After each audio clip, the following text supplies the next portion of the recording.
Cinta di atas Perahu Cantik, karya Seno Gumira Aji Dharma.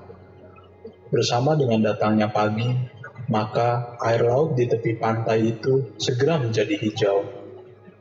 Hayati yang biasa memikul air sejak subuh, sambil menuruni tebing, bisa melihat bebatuan di dasar pantai yang tampak kabur di bawah permukaan air laut yang hijau itu. Cahaya keemasan matahari pagi menyapu pantai, membuat pasir yang basah berkilat keemasan setiap kali lidah ombak kembali surut ke laut. Onggokan batu karang yang kadang-kadang menyerupai perahu tetap teronggok sejak semalam, sejak bertahun, sejak beribu-ribu tahun yang lalu. Bukankah memang perlu waktu jutaan tahun bagi angin untuk membentuk dinding karang menjadi onggokan batu yang mirip dengan sebuah perahu? Para nelayan memang hanya tahu perahu. Bulan sabit mereka hubungkan dengan perahu, gugusan bintang mereka hubung-hubungkan dengan sabit penyeimbang perahu, seolah-olah angkasa raya adalah ruang pelayaran bagi perahu-perahu seperti yang mereka miliki. Bahkan atap rumah-rumah mereka dibuat seperti ujung-ujung perahu. Tentu bagaimana mungkin kehidupan para nelayan dilepaskan dari perahu. Hayati masih terus menuruni tebing setengah berlari dengan pikulan air pada bahunya.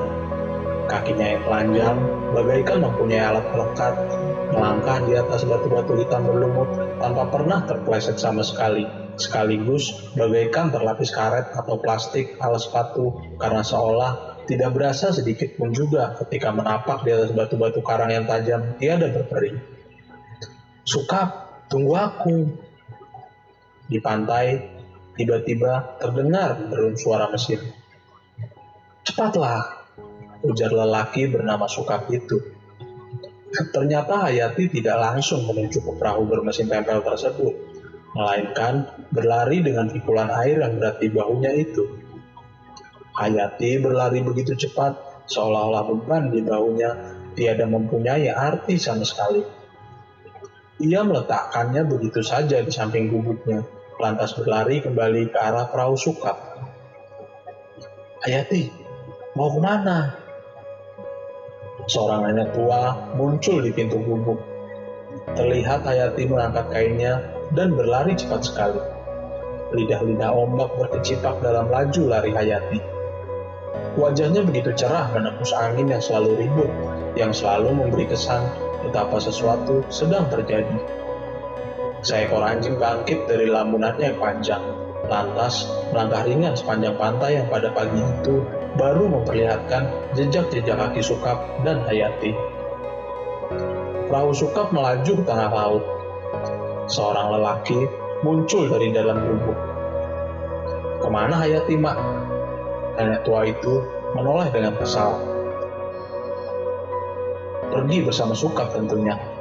Kejar sana ke tengah laut." "Lelaki apa kau ini? Sudah tahu istri dibawa orang, bukannya mengamuk, malah merestui." Lelaki itu menggeleng-gelengkan kepala. "Hayati dan Sukap saling mencintai. Kami akan bercerai, dan biarlah dia bahagia menikahi Sukap. Aku juga sudah bicara kepadanya." Nenek yang sudah bungkuk itu mengibaskan tangan.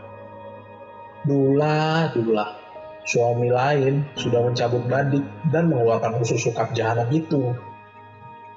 Lelaki yang agaknya bernama Dullah itu masuk kembali. Masih terdengar suara sambil tertawa dari dalam gubuk. "Cabut badik? Hehehe, itu sudah tidak musim lagi, Mak. Lebih baik cari istri lain. Tapi aku lebih suka nonton TV." Angin bertiup kencang, sangat kencang, dan memang selalu kencang di pantai itu. Perahu Sukap yang juga bercadik melaju bersama cinta membara di atasnya. Pada akhir setelah senja menggelap, burung-burung camar menghilang, dan perahu-perahu lain telah berjajar-jajar kembali di pantai sepanjang kampung nelayan itu. Perahu Sukap belum juga kelihatan. Menjelang tengah malam, nenek tua itu pergi dari satu gubuk ke gubuk lain, menanyakan apakah mereka melihat perahu Sukap yang membawa Hayati di atasnya. Jawaban mereka bermacam-macam, tetapi membentuk suatu rangkaian. Ya, kulihat Sukap menyalipku dengan Hayati di atasnya. Kulihat mereka tertawa-tawa. Perahu Sukap menyalipku. Kulihat Hayati menyuapi Sukap dengan nasi kuning dan mereka tampaknya sangat bahagia. Oh, ya, jadi itu perahu Sukap. Kulihat perahu berlayar kumal itu menuruti angin, mesinnya sudah mati, tetapi tidak tampak seorang pun di atasnya. Nenek itu memaki. Istri orang di perahu suami orang, keterlaluan. Namun dia masih mengetuk pintu gubuk-gubuk yang lain. Aku lihat perahunya, tetapi tidak seorang pun di atasnya. Bukankah memang selalu begitu jika Hayati berada di perahu Sukap? Ya, tidaklah selalu begitu. Kalau Hayati naik perahu Sukap, bukannya tambah penumpang, tetapi orangnya malah berkurang. Melangkah sepanjang pantai sembari menghindari air pasang, nenek tua itu menggerundal sendirian. Bermain cinta di atas perahu, perbuatan yang mengundang kutukan. Ia menuju gubuk Sukap. Seorang anak perempuan yang rambutnya merah membuka pintu itu. Di dalam terlihat istri Sukap, terkapar meriang karena malaria. Waleh, apa kau tahu Sukap pergi dengan Hayati? Perempuan bernama Waleh itu menggigil di dalam kain batik yang lusuh. Mulutnya bergemeletup seperti sebuah mesin. Wajahnya pucat, berkeringat, dan di dahinya tertempel sebuah koyo. Ia hanya bisa menggeleng-gelengkan kepala. Nenek tua itu melihat ke sekeliling. Isinya sama saja dengan isi semua gubuk nelayan yang lain. Dipan yang buruk, lemari kayu yang buruk, pakaian yang buruk tergantung sana-sini, meja buruk, kursi buruk, dan jalan di dinding kayu, berikut pancing dan buku. Ada juga pesawat televisi, tetapi tampaknya sudah mati. Alas kaki yang serba buruk, tentu saja tidak ada sepatu, hanya sandal jepit yang jebol. Sebuah foto pasangan bintang film India, lelaki dan perempuan yang sedang tertawa dengan mata genit dari sebuah penanggalan yang sudah bertahun-tahun lewat. Ia tidak melihat sesuatu pun yang aneh, tapi mungkin ada juga yang lain. Sebuah foto Bung Karno yang usang dan tampak terlalu besar untuk rumah gubuk ini, di dalam sebuah bingkai kaca yang juga kotor. Nyamuk berterbangan masuk karena pintu dibuka. Pandangan nenek tua itu tertumbuk kepada anak perempuan yang menatapnya. Mana bapakmu? Anak itu hanya menunjuk ke arah suara laut, ombak yang berdebar dan mengempas dengan ganas. Nenek itu lagi-lagi menggelengkan kepala. Anak apa ini? Umur 5 tahun, belum juga bisa bicara. Waleh hanya menggigil di balik kain batik lusuh bergambar kupu-kupu dan burung hong. Giginya tambah meletup dalam perputaran roda-roda mesin malaria. Nenek itu sudah mau melangkah keluar dengan putus asa ketika terdengar suara lemah dari balik gigi yang gemeletup itu. Aku sudah tahu. Apa yang kamu sudah tahu, Waleh? Tentang mereka. Nenek itu mendengus. Ya, kamu tahu dan tidak berbuat apa-apa. Dulu suamiku pergi ke kota dengan Wiji. Begitu pulang, ku jambak rambutnya dan ku seret dia sepanjang pantai. Dan suamiku masuk rumah sakit karena badik suami Wiji. Masih juga mereka berlayar dan tidak pulang kembali.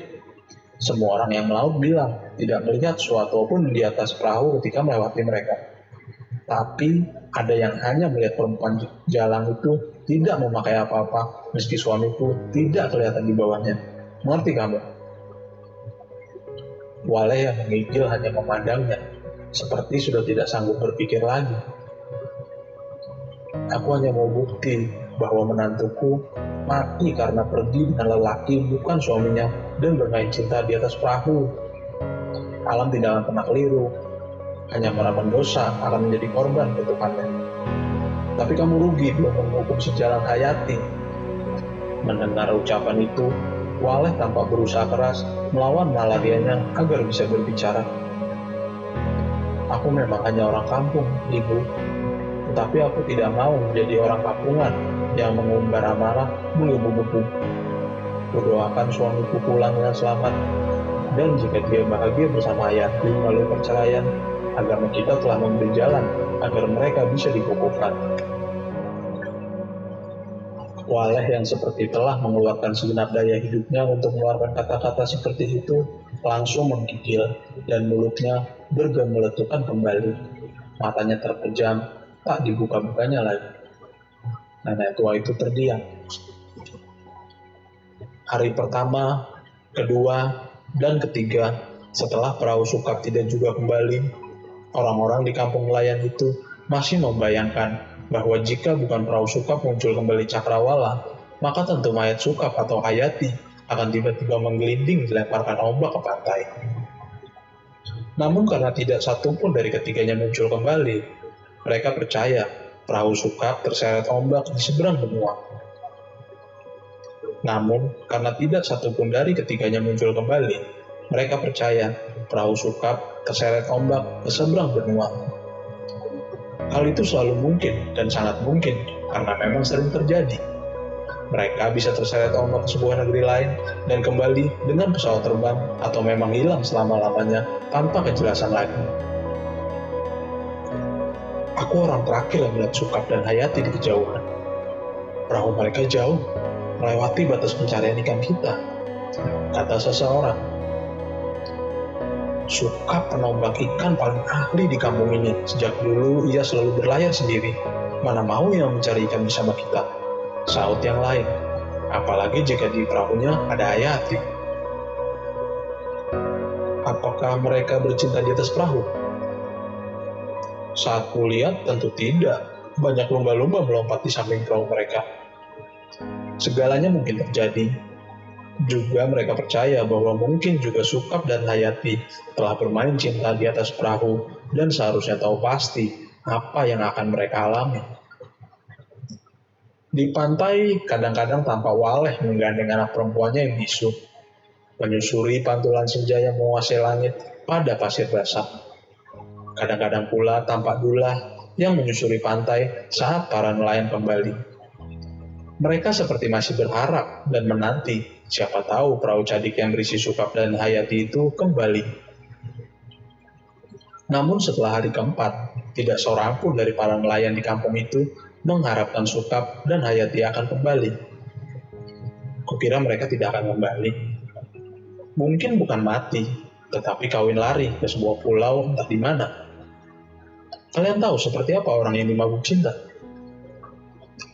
Namun pada suatu malam, pada hari ketujuh, di tengah angin yang selalu ribut, terlihat perahu Sukap mendarat juga.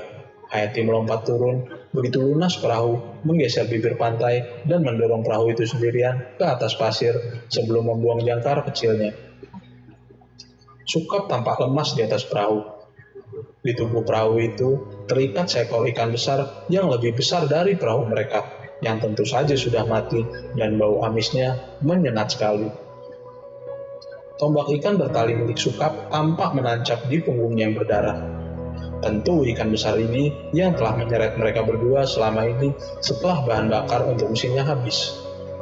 Hayati tampak lebih kurus dari biasa dan keadaan mereka berdua memang lusuh sekali. Kulit terbakar, pakaian basah kuyup, dan gigi keduanya jika terlihat tentu sudah kuning sekali. Tetapi mata keduanya menyala-nyala karena semangat hidup yang kuat serta api cinta yang membara. Keduanya terdiam saling memandang. Keduanya mengerti cerita tentang ikan besar ini akan berujung kepada perceraian mereka masing-masing yang dengan ini tak bisa dihindari lagi. Namun keduanya juga mengerti betapa bukan urusan siapapun bahwa mereka telah bercinta di atas perahu cadik ini. Sabang, Desember 2006, Merauke, April 2007.